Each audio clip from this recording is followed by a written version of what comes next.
sparing means the body can make glucose from other products if it has to.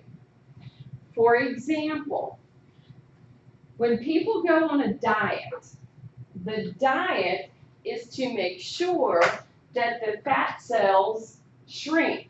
They don't ever go away unless you did lipo. Okay? That is the only way to get rid of a fat cell. Then fat cells duplicate. All right? Don't like them. But anyway, the fat cells contain carbohydrates that got converted to the fat to get stored. So if the body needs to, it will pull that material out and use it to make the carbs. People lose weight. All right? Now, it becomes an issue when the body has to make a carb from amino acids. Amino acids, we don't store those. So those amino acids that are going to get broken down are going to be from muscle, skeletal muscle. This would be a wasting away. And the body will do this as long as it can because the one thing it wants to do, feed the brain. So until the body has no more stores that it can pull from, it will make glucose from any source possible to feed the brain. And then, once you get to a certain point, there's no bringing it back. Okay? Muscle can't, once you get to a certain point, muscle can't recover from breaking down of the proteins in it. So, glucose sparing, body's using everything it can to get the glucose to the brain. Then our electrolyte balance. We need the IGFs to make, oh, Brian? Is that what rhabdomyolysis is? Rhabdomyolysis is a breaking down. Now, what happens with the rhabdomyolysis? Different reasons as to why it can come about. But what happens is the actual muscle tissue, which is going to be all of those proteins, which if you remember from your other courses, proteins have a huge nitrogen component, okay? So the proteins, which nitrogen-based, they begin to break down. That gets into the bloodstream. The problem is kidneys can't filter it quick enough. Creates the toxic situation in the body and is deadly if people don't have good functioning kidneys. And even then, it can affect the kidneys to the point that they'll die. So rhabdomyolysis is a very detrimental situation. Happens a lot in older people who already might have other health issues, and maybe they fall and someone doesn't get there in time and they've lain in that spot where they have fallen and the muscle is actually breaking down and it releases all those toxins into the blood, and if they can't filter it and get it out, chances are they're going to die. So I've heard of it actually happening to younger people by injuries they might have had in the gym. Yeah, that's what I've heard of it. It's like you get these big monsters in the gym that are like 2% body fat, and then they just go way too hard, and then they develop rhabdo. Yeah, they act the damage, and then whew, painful. See, another reason to just stay inside and not do anything. Well, exercise is important in so many ways, especially maintaining joints and so forth. So, electrolyte balance, think about stuff such as calcium, potassium, all these electrolytes that we need for running all parts of the body.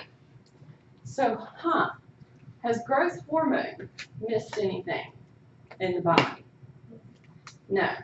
Growth hormone, pretty much everything within the body.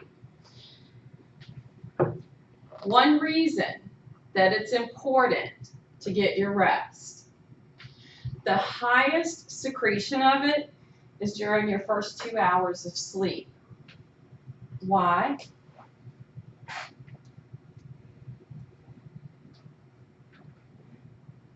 The time that you sleep is the time the body repairs everything. Repairs that are going to need to be done pretty much is going to happen while we sleep. So why is it just the first 2 hours? Because the rest of the time frame is spent with repair. So, unfortunately, as we get older, it declines. And they love to try to sell products that are going to promote HGH. I can't say yes or no because I don't know. Okay? Now for some other endocrine glands, because like I said, some of them, well, all of them are important, okay? But the thyroid gland, especially with growth hormone, it is very important in so many things within our bodies. The other ones, they get a little more specific. The pineal gland. In children, it's much larger than it is for us as adults. Note, may, might, don't know, unsure, maybe.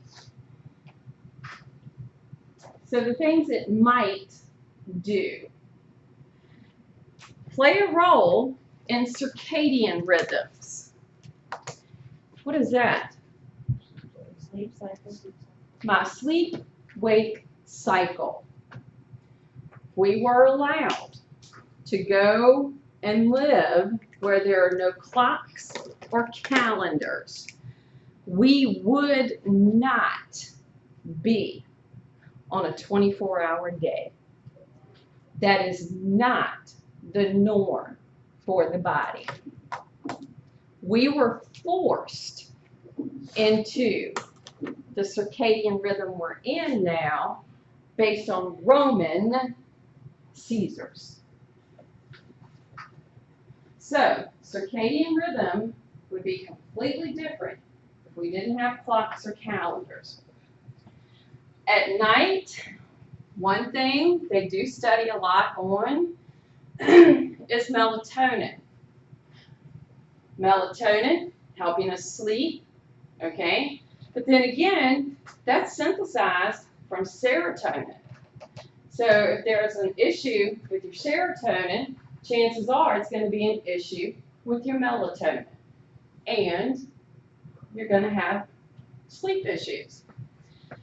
It might affect sexual maturation at puberty. Don't know the full case of that yet. Our thymus gland, T cells. Ever heard of those? How? Why? Oh, immune systems.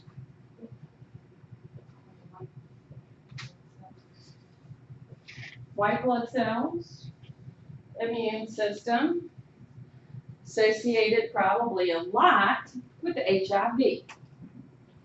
So, the thymus gland,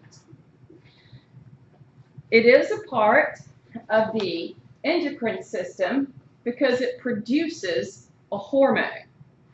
It is going to play a part in the lymphatic and the immune system because of maturation of the T cells.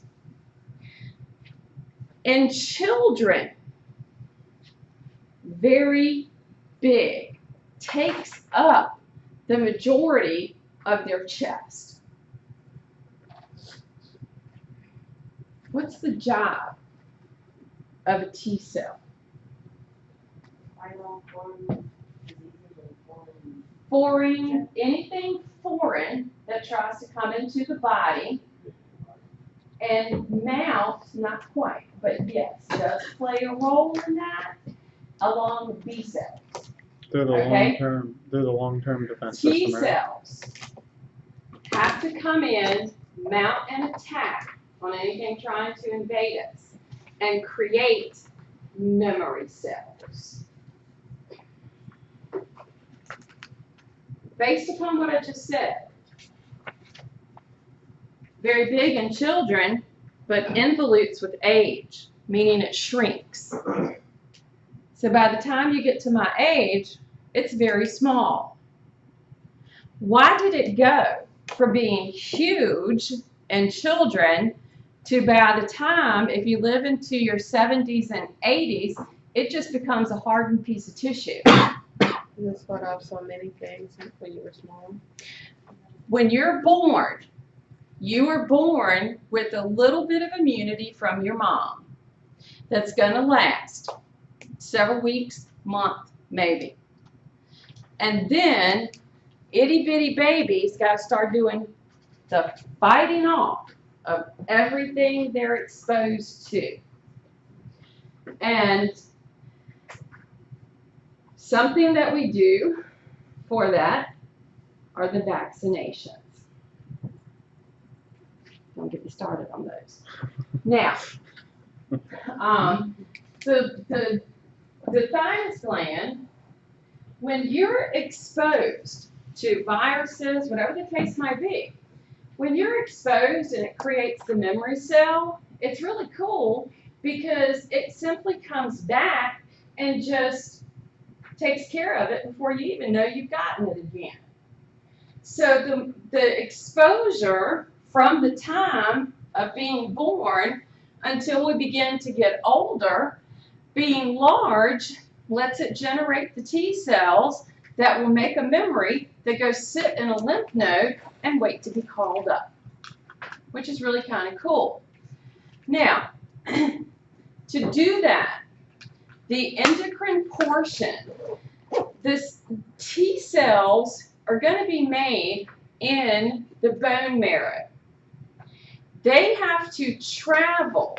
They're immature, and they travel to the thymus gland, and they get exposed to the hormone of the thymus gland and become mature T cells. That's the endocrine portion. That thymopoietin, the thymus gland hormone, is going to develop or help those T cells mature. It also will help stimulate development of some other lymphatic organs, parts that we have in our immune system, which will come up in a future chapter. The thyroid gland.